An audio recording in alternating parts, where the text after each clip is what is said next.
ఏళ్ల తరబడి ఆలయం దగ్గర కూర్చునే ఈ భిక్షగాడి కథ చివరికి గ్రామం మొత్తాన్ని ఆశ్చర్యపరిచింది. ఒక చిన్న గ్రామంలో ఉన్న గుడి దగ్గర ఒక భిక్షగాడు అడుక్కుంటూ ఉండేవాడు.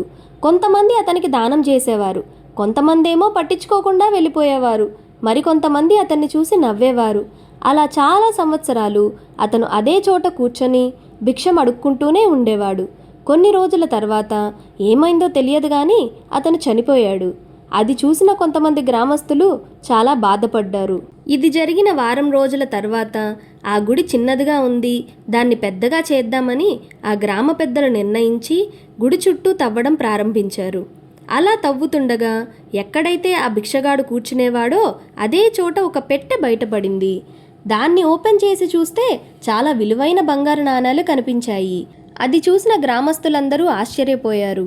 ఆ భిక్షగాడు తన క్రిందనే అంత సంపదను పెట్టుకొని కూడా ఆ విషయాన్ని తెలుసుకోలేక జీవితాంతం అలా భిక్షగాడిగానే బ్రతికేశాడా అనుకుంటూ జాలిపడ్డారు. అదేవిధంగా మనం కూడా కొన్నిసార్లు మన చేతిలో ఉండే అవకాశాలను గ్రహించలేక ఎక్కడో దూరంగా ఉండే అవకాశాల కోసం తిరుగుతుంటాము. సో ఇక నుండైనా మనకు అందుబాటులో ఉన్న అవకాశాలను తెలుసుకుని వాటిని సద్వినియోగం చేసుకుందాం.